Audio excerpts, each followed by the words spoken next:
All right, welcome back to another edition of the Pair Genius podcast. We got that new camera. I'm super excited. You can see every little flaw. I'm not super stoked about that, but 4K, we got the lighting. We were just discussing with Karen, our upcoming guest here, that we have been going absolutely apeshit behind the scenes, trying to get everything moved around in the office and trying to make the studio as entertaining and beautiful as possible, because that's what it's all about, right? Oh, yes. You got to look good in order to be good. So, or whatever, fake it till you make it. One day we'll be super famous. Anyway, I am fully caffeinated, Karen. So we are ready for you. KarenCovy.com, KarenCovy.com.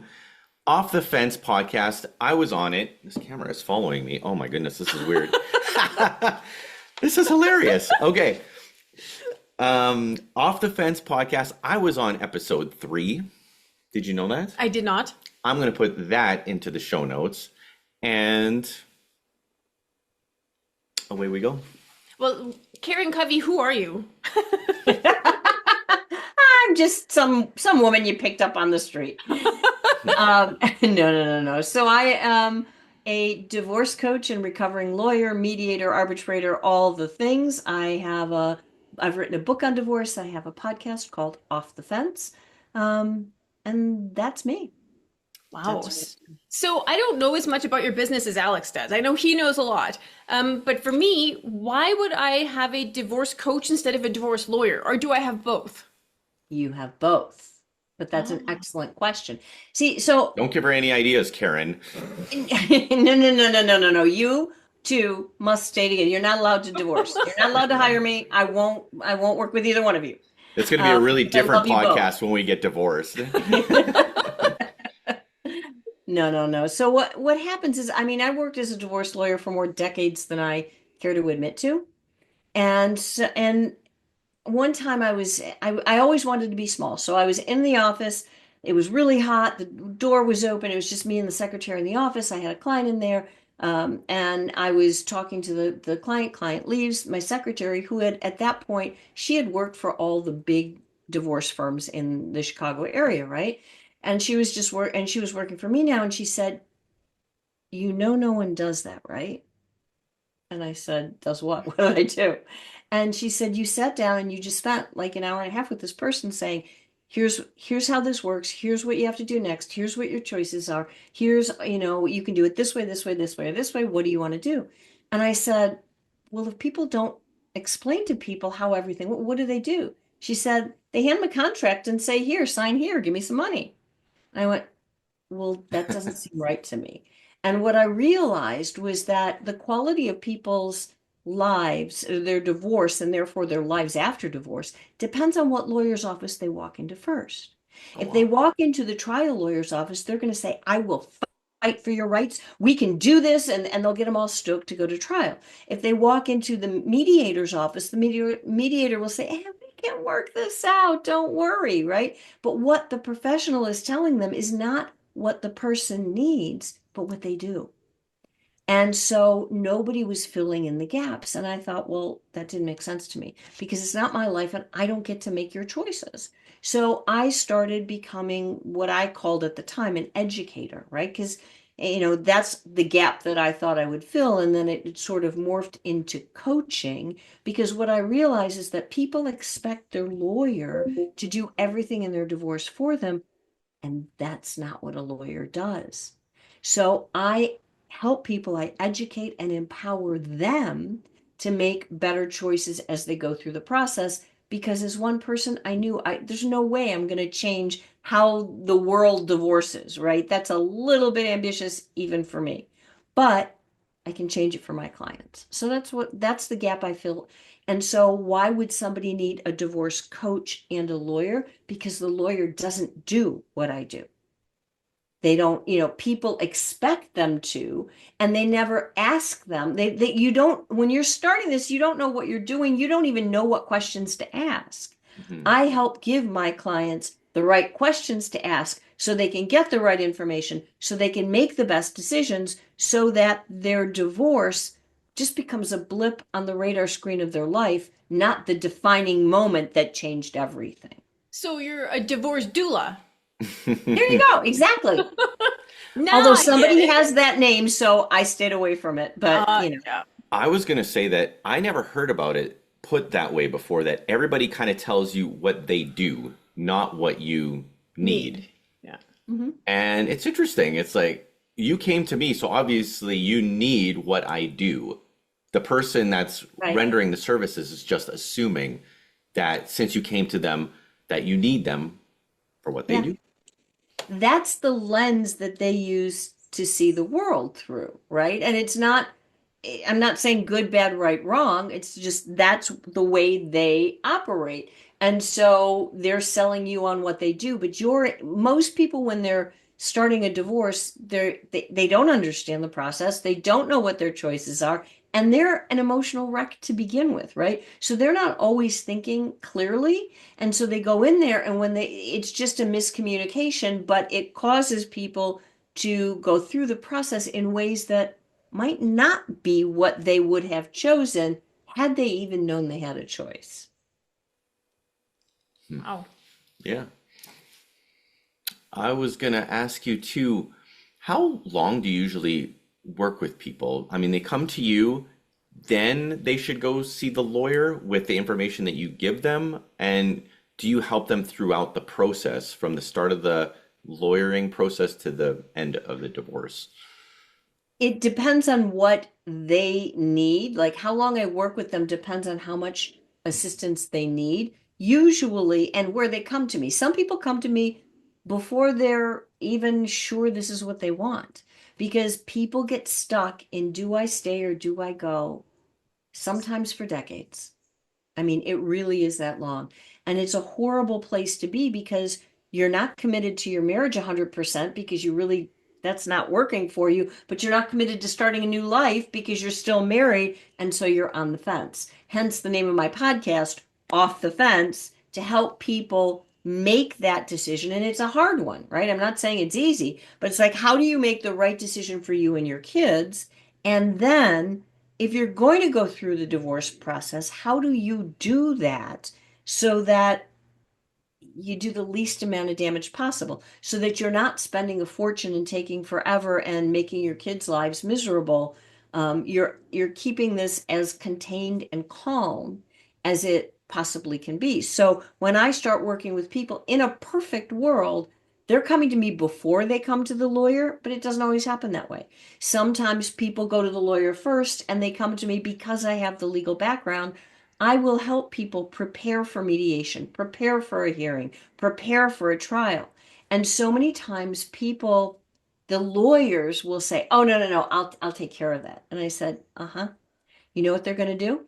They're going to have you come into their office either the day before or maybe an hour before the hearing, and they're going to prepare you. And what the lawyer doesn't realize is that client hasn't slept for 2 weeks because they're so anxious, they're so nervous, they don't know what to do, they don't know what to expect, they don't know how to prepare. And then if there's something that they have to go back and look for, if you're only meeting them an hour before court, there's no time for that, right?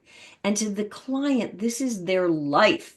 It is super important to them. To the lawyer, they do this all the time. It's routine, right? So I can help people, and just by understanding what you're going to be asked, what's going to be asked of you, how you prepare, your anxiety level comes down because now you know what you're going to be facing. And so you show up as a better you. You're a better witness. You present yourself better. Your case goes better. You're more confident.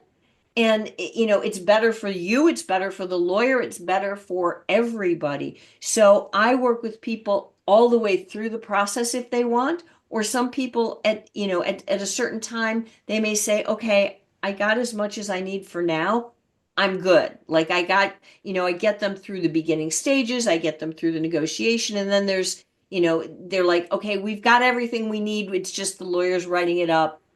That's the lawyer part. Okay, cool. That's fine. Or maybe they're in the middle of, they're just in the wasteland of the discovery process in American court, where it's just trying to get documents and there's nothing happening. Well, maybe you need to take a pause on working with me because there's nothing happening in your divorce right now, or maybe we're working behind the scenes and making something happen. It's up to the person what they need. For sure. You have a very calming, soft, even energy. What is your zodiac sign? Gemini. Aha, Gemini, lovely. Because I'm thinking like you have spent a lot of time in this divorce arena. Like it's been a focus for you. I feel like if it were me as a Scorpio, it would be I'm gonna blast you off the fence. Never mind that, oh, we're gonna do this gently. You know what? No, like I have done this so much that I'm like, divorced, not divorced, possible. And then I would just kind of toss them over the fence. Here, let me help you. Are you able to like recognize like kind of quickly whether or not they're like headed for divorce? Yes, don't forget, I don't usually see the couple, right? But I have developed at this point, what's funny is I've developed a sixth sense about it. I've been doing it so long. What usually happens is I'll be giving a talk to some group or organization or what have you, or maybe I'll be just at a meeting, I'll be meeting people, and somebody will just take my business card, and then at the end of the talk, they'll be like, do you have a minute? And I'd be like, okay, and I just know I can feel the energy of people who are on the fence or thinking about a divorce or not. But it's interesting you should say that. I don't know if you're familiar with the work of doctors John and Julie Gottman, the Yes. Gottman Yeah. Institute. Mhm. Yeah, they used to say that in their love lab, they had it set up where they would watch a couple interact, and I think it was 15 minutes they could tell you whether that couple was going to get divorced or not. Oh, wow. That's wild. With something like 90 some percent accuracy. I mean, it was the most accurate prediction of anyone ever because they had studied and worked with so many thousands and thousands of couples. They knew what to look for and they could spot it like Human that. nature, right? To me, it almost sounds like a room full of kids and you watch them play and see how you can kind of pick out the the psychos or the normal kids like by the way they play, right? Yeah. So and people signed on for this. It's not like they were keeping Right. behind the Right. scenes. People knew there was a two-way mirror and they were being watched and all Oh the man, things. if I was Yeah. in that room, I'd be like, "Oh God, I Oh don't my God, we know." have so much fun with that. Right? Oh Oh. Yeah. man. So Yeah, the Gottman method, I have heard of it because I do a lot of psychology websites, and for the couples counseling, that's always a piece that goes with it. yep, 100%. They have, in my humble opinion, now I'm not a therapist, I'm not a psychologist, but I've read their work, I've studied it as much as I can as an outsider. And from what I see and just talking to I talk to a lot of people, the Gottman method is the most successful way of doing marriage counseling and keeping couples together. It's like if you've tried that and that doesn't work, you got a problem. Right. you know not every kind of therapy is going to work for everybody, but the Gottmans are very well respected, and I think they have a really good success rate to the extent that a couple could be successful in staying together. Right. I feel really bad about the idea of going to work all day long, coming home, and the place that you come home to is not a place of peace or happiness or a place to recharge. Like that breaks my heart. And I realize that certain couples stay together for their kids, and that is a painful sacrifice to make. And that must be interesting waters for you to help people navigate through that because it's more especially when there's kids involved, it's more complicated than just the man and the woman. Yeah, and a lot of people do stay together because of the kids.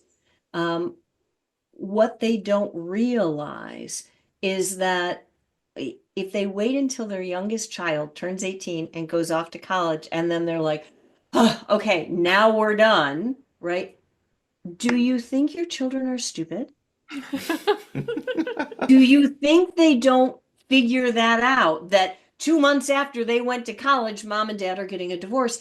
And what the researchers have found, is that a lot of the kids, especially if their parents kept it together on the surface, like there wasn't open fighting, there wasn't, the kids didn't know there was a problem, um, and they're taken aback, and then they carry around such guilt. It was my fault that my parents were miserable for all those years. Mhm. And by the way, was my whole childhood a lie? Like, at what point did they start being miserable? And so staying together for the kids can have unintended consequences if you're not careful as a parent. Right. And then their marriage barometer for themselves is so low at that point. It's like, well, this is my example and it was okay enough for them. Do I deserve something better? Right. I was going to Yeah. say that well, they can obviously see the heat from the conflicts, like the open fighting, but they can also feel the coldness of a loveless marriage. And Yep. both are noticeable, hot Yeah. and cold. Yeah, and people, we all know this intellectually, but we forget. Children learn by example.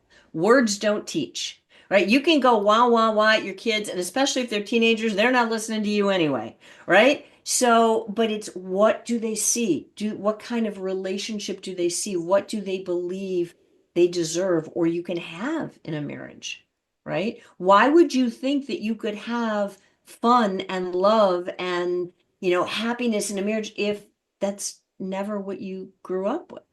Right.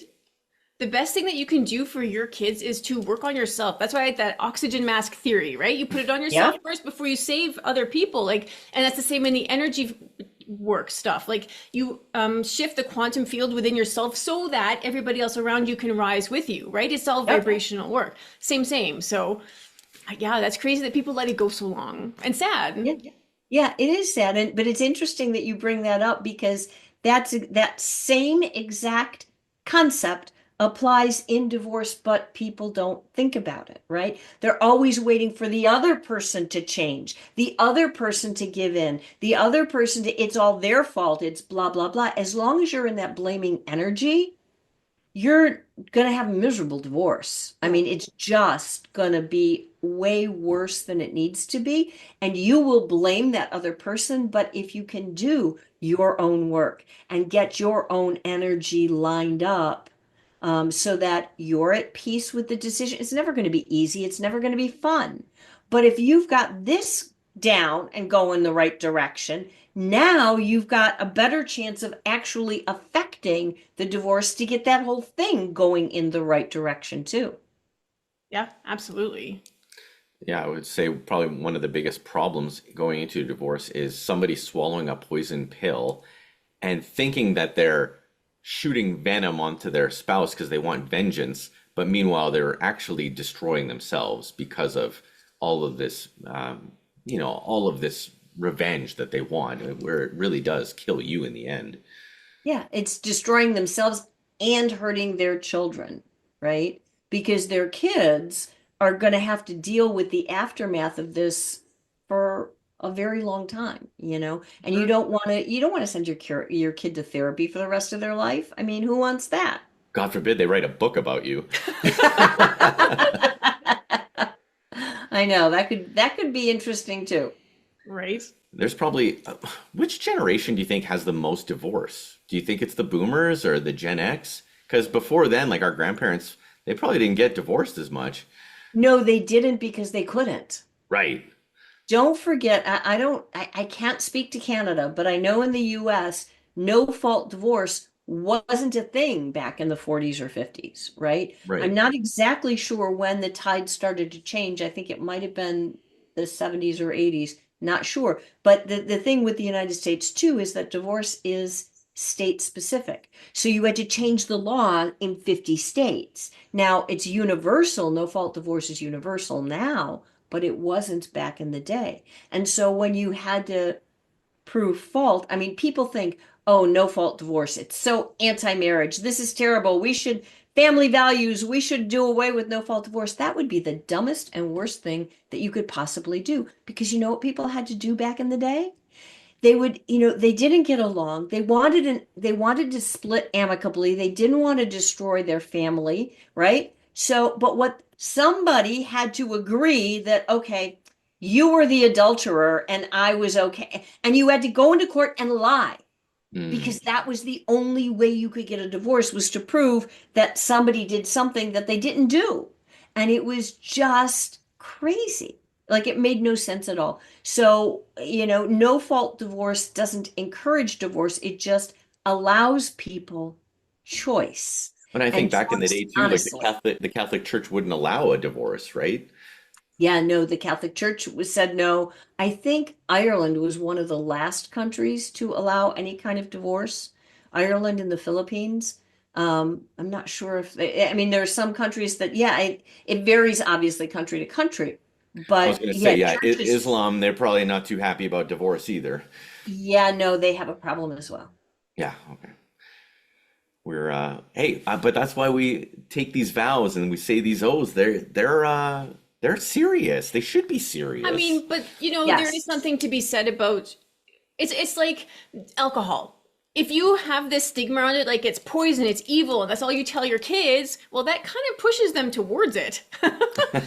And then they want to. But if you say in marriage that you can never ever make a mistake, you have to choose that right person, and no matter what, I mean, at least now there's a softer way to get it. It's okay to make a mistake. You made a mistake. It's okay. It's a chapter. Right. Or you might not have even made a mistake, in the choice, but you two grew apart. Or Right. somebody developed a substance abuse problem, or an alcohol problem, or a Sure. gambling problem, or a whatever problem. I mean, something happened, life changes. To think that at 20 years old, here's the other thing people don't think about.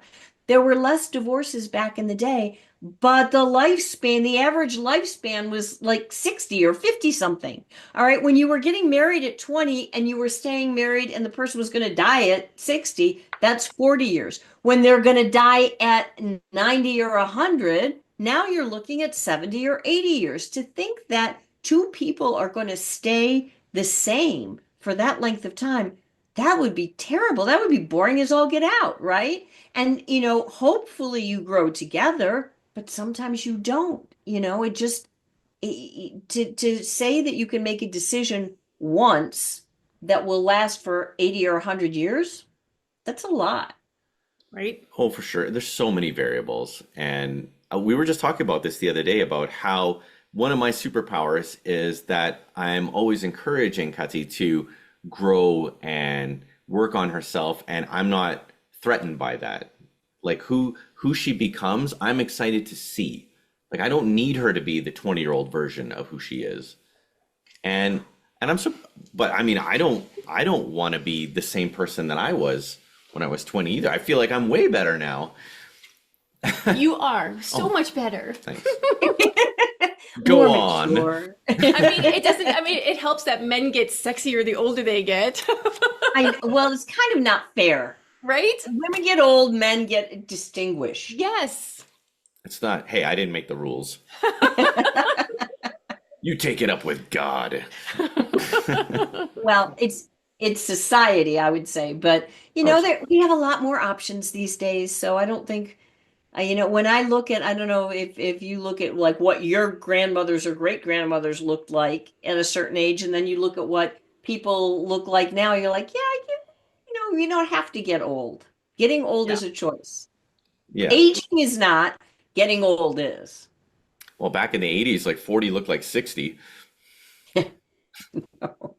Thank goodness we're out of that. Maybe that was a fashion thing. I don't know. But there was, I think, who knows? When we look back when we're 80, who knows what we'll say? It's been a good run, is what we'll say. It's And been a get in the good. car and up the cliff we go. Yes, we're gonna Thelma and Louise it. You've heard Are it here you? first. Yeah.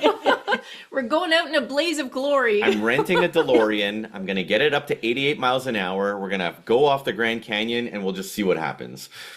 If the flux Okay. capacitor operates, great. I think I have an idea of what might happen, but Well, I don't know. If you're in a DeLorean, you could just end up back in the future. right. Exactly. Exactly. Did you know, what did they say? 1984 is the same distance from, it was like 1955 to 2025. Something like when it's insane. Or we might actually be further ahead into the future than they went into the past Oh my now. gosh. Yeah, I Isn't don't that want to think crazy? about. No, that's a mind Um, bender. Even the last 5 years feels like a time machine. Where did it go? yeah, really fast. Hmm. I mean, so you've talked to a lot of different people in this situation, and you've probably heard the same thing over. Like there must be themes of things that kind of press on the marriage that initially that will end up in them splitting. Are there ones that surprise you, or are there ones that are just they're there every time? I don't think there's ever there one that's there every single time, right? Every marriage is unique. There are definitely themes, there are patterns. Um, one of the something that will break a marriage up, and we've touched on this already, pretty consistently is substance abuse issues, Oh, whether it's alcohol, drugs, gambling, pornography, doesn't matter what the addiction is, it's really hard on a marriage. That's really, really tough. Now, I what I don't see are the people who deal with those issues and still stay together. I mean, they don't come talk to me, so I Right. don't know how many, how those people deal with it. But that's one of the big ones that will drive people apart. Infidelity, although that's trickier. That's not as straightforward as you would think because a lot of times people, sometimes there's it's a decent marriage and then somebody goes on a business trip and gets drunk and one thing leads to another and blah, blah, blah. And then all of a sudden you've got this problem, right? That's actually more rare than you would think. Usually the marriage had problems, there were issues, there was something. And then one person, somebody outside the marriage started looking really good because they weren't getting their needs met in the marriage or something happened. And, so it's always more complicated, but infidelity is a tough one. There are marriages that they can get over it. They can get past it. They can repair, but both people have to want to do that.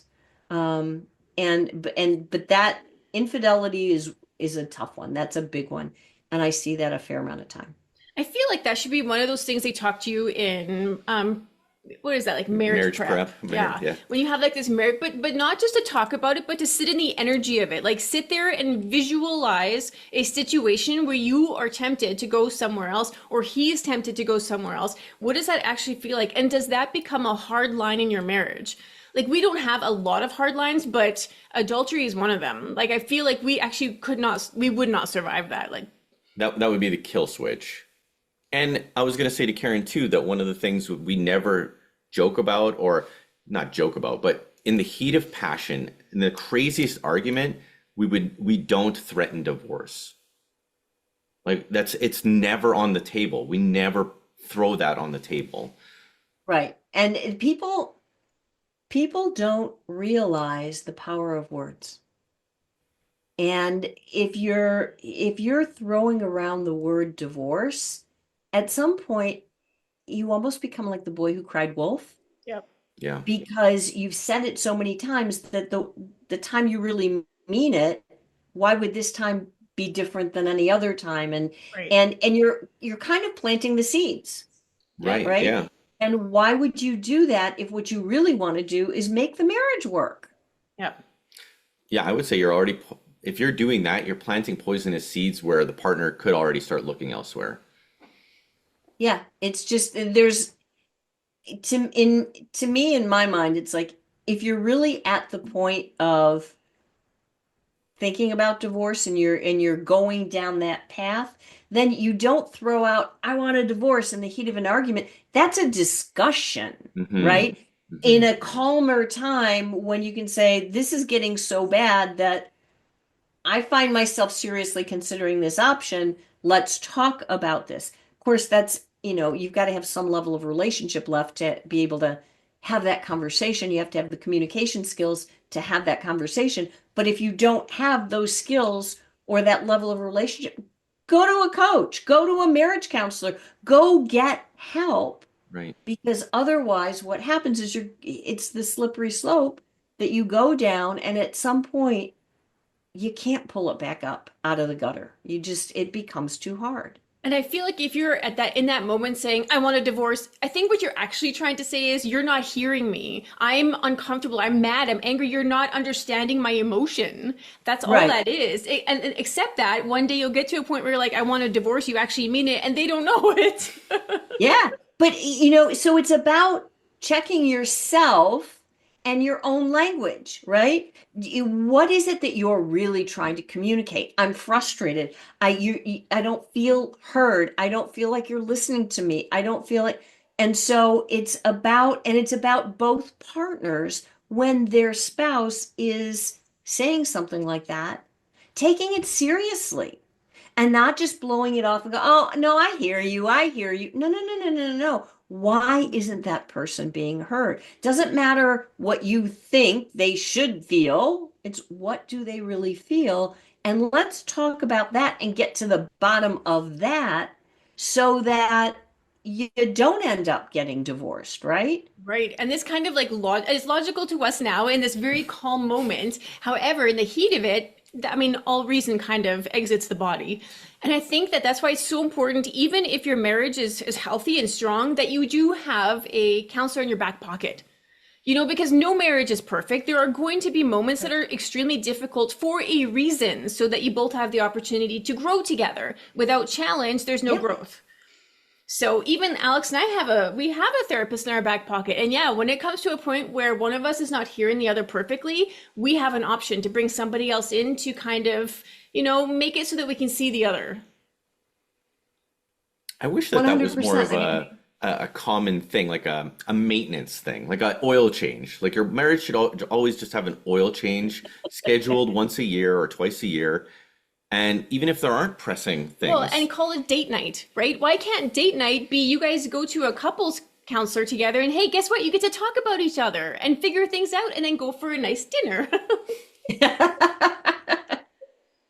and hopefully you're still talking to each other at dinner. Right? Yeah, for sure. exactly. When we did go to therapy, I'll share a little bit. When we did go for couples therapy, my biggest takeaway was I could not believe the story in my head was completely different than her reality, and the story in her head was completely different than my reality. And when I learned that, that was like such a huge moment for me.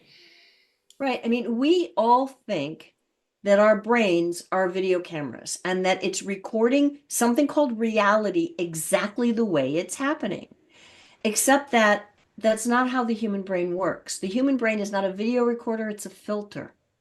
And we all have our own filters. So what I perceive may be very different than what you perceive, even though you're sitting in the same room, technically, theoretically experiencing the same thing. I mean, this is one of the things that I learned as a trial lawyer, right? Because as a trial lawyer, I would try, for a while I was trying cases involving car accidents. And so you'd have witnesses who all saw the same accident. So theoretically, they're all telling you exactly the same thing, except they don't. And you're wondering to yourself, you were standing in the same, like you saw the same accident. How could you think this and this one think that? But it's because we all filter reality through our own perceptions Mhm. and we pay attention to different things. One person, they always pay attention to speed because that's the way they were raised and they like speed, and the other person doesn't pay attention to that. They'll pay attention to a color, and some people get things totally wrong, like completely wrong. So our brains are a filter, and that you are able to understand that you're not experiencing the same thing even though you're in the same place is huge. Isn't that funny though? Because I was just thinking about perjury. So let's say you had a bunch of people come up to the stand and they tell their story, and then you have this person come up and they tell a totally different story. But to them, it's not a lie. That's their filter, that's their belief. Have they perjured themselves because their reality is different than others? Isn't that wild? Yeah, except that, sorry, I got to go all lawyer on you. Oh, yeah, no, hit me The with it. perjury is when you say something that's not true, usually that, like you say A at one point and B at another point. So you have Oh, changed okay. your own story. You've Okay. perjured yourself. Oh, okay. Right, Okay. So if I right. said at one point the sky is blue, and then later on, well, it was kind of green at the time. There you go. And Look so at the then, camera. The camera's doing something weird. Get over here. Oh, sorry, It's because Karen. of his Italian hands. Oh my goodness. yeah, I'm I still trying know to get that the this thing to camera work. it It keeps doesn't want to look at floating. her. It wants to look at me. You know what, Katya, you have to move. You have to make movement on your side and then it will find you. Oh my goodness. I'm Oh, sorry. I'm brother. sorry, Karen, that you have to put up with this. We are so excited to get this camera, and of course, I hooked it up like 5 minutes before Karen pops on. I'm like, we'll get this. Okay, now that I've completely derailed things, Yes, you have. where else were you gonna go? I don't know. Um, I wanted to ask, or I wanted to tell you, Karen, that, and I wanted to tell the audience, whoever's listening, to definitely go check out Karen's show. Even if, I mean, you have a lot of episodes. How many episodes do you have already? 180? 103, I think, Okay, 104. because that's crazy. Congratulations. That's amazing. Thank you. So when I came on, I was super excited to go on your show right away. I was on episode 3, and it's not just about divorce. We actually talked about relationships but I wanted everybody to go and listen to you because I think that you're probably one of the best question creators for a podcast. Like when I was on there, I was really impressed with the questions that you were asking, and I think that I have more of a conversational style than deep questions. You ask really interesting, intuitive questions. You're good at that, but I wanted to give you a compliment that I thought that your questions were fantastic when I was on. Thank you. I really appreciate that. And to your point, the show isn't simply about divorce. That's why it's called Off the Fence. It's about decision making. It's about divorce. And divorce affects so many areas of life, marriage, relationships. It's all life is relationships, right? So I try to get all kinds of different angles. So hopefully lots of different people will find something in there. Like your episode, Alex, was about you and Kati working together and being in business with your spouse. And what is that like? And you guys have made it work beautifully, but not everybody does. So what do you do? And I think people can benefit from that. We have in our society today, I don't want to get all, on the soapbox here, but we don't have a lot of role models, young people especially, right? And here the two of you are, and you can model not just for your own children, but for other people. Like, look, we have a beautiful marriage and we work together and you've made all the things work. How did you do it? What's your secret sauce, right? And by sharing that, which you did on the show, and Katya, I didn't get to hear your side of the question, but it's like, how do you make it work? And then people can learn by example from you by listening to your podcasts. And I think that's why podcasts are so important right now because so many of us don't belong to a community. I don't know how, I mean, it just has happened that we don't have this gathering space around a well or around a campfire or at church even because so many of us have left the church because it didn't feel right. So we have lost these like connection moments and now we're trying to podcast just to hear other people's stories. Because when you gather at a campfire, you're telling stories. Then I have access to the elder in the community. I have access to the children and everything in between. So even for me coming into menopause, who am I talking to about it? I podcasted about it last week. And so I heard from another woman's perspective what she went through. I'm like, wow, that is so useful to know. Yeah, don't even start me because I didn't know any of that stuff. And when menopause came upon me, I was the same way. It's like, oh, this happens and like you hear about hot flashes and you get ornery. That's about all I knew. And you don't have the elders, to your point, or the people who have gone before you and done whatever it was that you're trying to do to learn from. So I love podcasting. I think it's a great way to have those conversations. Right? We've created a digital campfire space where we get to hear the stories so that we can learn from it. Yep. Exactly. Exactly true. I remember my grandmother, and this was years ago. They had a she lived in a small town, and everybody would sit on the front porch at night And you'd watch who was walking up and down the street, and you'd be sitting there having a conversation with your next door neighbor. And like that doesn't happen anymore. No. We're the So it weird really, ones. really sad. Yeah, I know. I mean, we have technology and we can get connected that way, which is amazing. But yeah, as far as our own community and living close to our family members, that I don't think that that's a thing anymore. No. Now, the upside of technology is that we can have this conversation. You're in Canada, I'm in Chicago. We can have a conversation. We could record this episode. That's amazing, right? But we've lost the close community that we used to have. And I don't know, again, maybe I'm just too much of a hopeless romantic, but I think there's space for both. I think the pendulum is swung so far one way. I would love to see us all also have the small communities, also have in person, live, human beings. It's kind of a concept.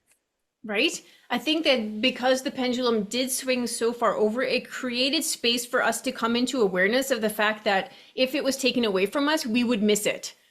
Yes. Right? And I Yes. totally, even for me as a a Scorpio hermit, I still totally miss having interaction with humans.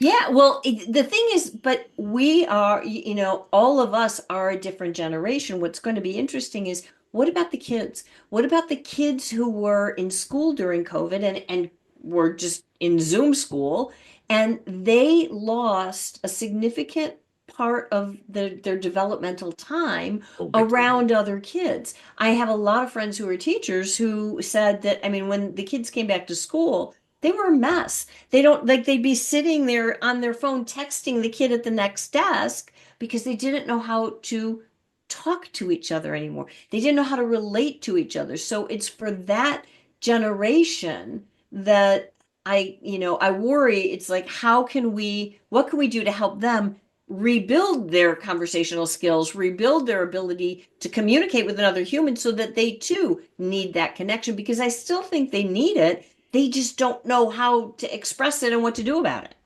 They Yeah. don't know how bad they need it. That's another problem Well, the is other thing is that these kids came hardwired into this age of Aquarius. Like they've already, like the wiring is there for them, you know? So I don't know that we have to worry as much as we think we do because technically our generation is still kind of on the human connection side, whereas for them it's being redefined, but they're prepared for it. You know, so they just have to have a little bit of quiet time and space to figure that out for themselves. And I fully believe that they will. Like I feel like 2025 is like seriously like this kickstart into this new age of humanity. Like we are all ascending, you know, at some degree. The kids that are coming after us down there are like really like in it. They're in it, in it. And we're this bridge for them between the Yeah. old and the new. So that leads me to my question because we always have our guest leave a question for the upcoming guest. So the guest we had before did leave a question for you that they wanted to know what you see in 2025 in terms of economics, global, universal, like energy. Like what do you see, what do you feel is coming in 2025? I'm hopeful, really. I think that we learned a lot, hopefully, as societies from COVID. I don't see us going back. For a while, a lot of people were talking about us going back to something like that and being isolated. I'm really hopeful. I think that we're learning and growing.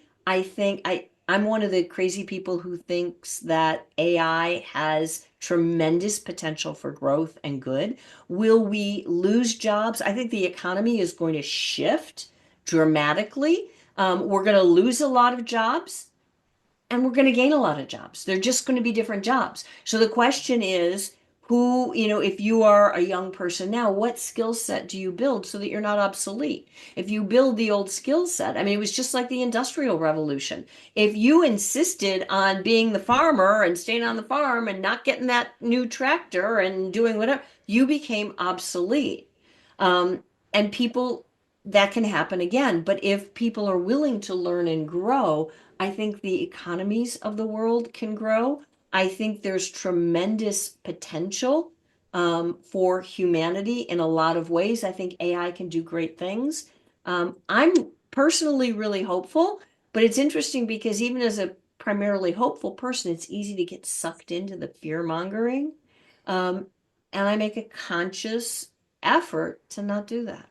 Right. And it's funny because a lot of people think that the mainstream media has too big of a role, but I think that the powers that be overplayed their hand, and this camera, like, dude, overplayed their hand, and mainstream media is not what it used to be. It has totally fallen apart. 100%. I mean, keeping politics out of this, you two are so cute. Sorry. Politics aside, whether no matter what you think of in the United States, Democrat or Republican, Trump, Biden, Rogan, anything, but the Joe Rogan podcast, when he had Trump on, I think, I could be wrong, I'm not great with numbers, had something like 90 million views. That the mainstream media would kill for Right. that. They get, if they get a couple 100,000 now, they're like doing the happy dance. And so I think this also is an era of tremendous possibility for your average person to Yep. be able to make a difference and to reach more people than you ever could before. I mean, I was never, the news outlets weren't coming knocking on my door saying, "Hey, Karen, can you do an interview?" But now you guys did, and I can have you on it, my podcast as an interview, and we can reach collectively more people than we could have before. So I see it as like everything is morphing and shifting, but there's huge opportunities here. I'm with you. That is an amazing answer. I don't know if you find this podcasting, but in every podcast, it's like there is a nugget dropped just for me, and I get to take it with me. Like, and I know the moment because it lights me up. I'm like, and that was for me. I love it. That's why podcasting is so good for my personal growth. It's rewarding. I love it. I mean, that's why I've done 103 episodes and I'm going strong. There's no way I'm stopping now. Right. And the last guest we had asked us if we had $1 billion, what would we do? I'm like, we'd still be podcasting. Although I'm by myself here with this ridiculous camera. I was going to say, the podcast has never looked better now that I'm not on it, and the camera is just totally ignoring Just me. move your head. Hello, everyone. This stupid camera. Oh, You see, God. it just does that by itself. It just, Yes, it's got some AI stuff in it as you convinced AI that I am no longer needed on the Pair Genius podcast. It's just Pair Genius and Pair Retard, and I'm out of here. So, Oh, my goodness. Oh, well, my we can still hear you, Alex. Right. yes, I know where I'm not wanted. Oh, brother. All right, Karen. So I have to ask you, what is your question for the next guest? Oh my gosh, I came unprepared. What would be a momentous question? Okay, just because of my background and my work, I mean, there's a big discussion in my world these days about the state of marriage, that young people aren't getting married as much. And so what does the guest think, or what do they see in the future for the future of marriage and families and relationships? Do they think that marriage will still be a thing, or is it just going to go the way of the dodo bird? That's a great question, especially for this podcast. I'm going to answer it for you, Karen. This is it right here. These are the two inspirations. We're going to be the beacon of hope for all these children. Like this is why you get married. This is why you're best friends with this person, and this is the life that you build together. And it's not always easy, but it's worth it. That was so nice. 100%. That's my bumper sticker. That's a good bumper sticker. And a good way for us to wrap this up. Yeah. I don't think I had any other questions, but Karen, you always knock it out of the park. And I hope that you come back again so we can do this without the crazy camera. Look how zoomed in we are. It almost feels like a comedy special as we're talking about serious things. And of course, we like to laugh. Right, can I just say, Karen and I did pretty good considering that the camera was doing all sorts and you're like in and out. I'm like, focus. Yeah, I'm just gonna give you back to Karen here. Here you go. The star of the show, the reason why people watch. Right. I'm just here for, levity, and production value. Yeah, the camera added a whole different level to the Right. podcast. Man. Oh, Lord. Yeah, it's going to be something else on YouTube. Meh, it'll be entertaining anyways, which is what we're going for. There Right. you go. Entertaining. Nobody wants to watch a boring show. Right? Exactly. You gotta have something. You gotta have some chips in there mixed with the vegetables, right? Okay. Yeah. Or wait, no, it's the opposite. You gotta have some vegetables mixed in with the chips. With your junk food. Yeah, Yeah. with the junk Yeah. food. Yeah, there you go. Okay. I'm not on camera, so it doesn't matter. Okay, well, get me off. This thing is being crazy. Oh, geez, Alou. I swear. Oh, God. Okay, dear, do the I don't- outro stuff. Come Oh, on. man. This looks terrible now. This is much. Oh, God. I'm sorry, Karen. Thank you very much, Karen. Everybody can go listen Off the Fence podcast. I'm going to put the links in karencovey.com. Like, subscribe, share. Do that for Karen as well. Do that for us. Karen, help us out. Share this with your network and let's save the world. Let's just do that. I love that. And I will share it everywhere I can share it. Awesome. Thank you so much, Karen. You're welcome. Bye-bye. There's the hand.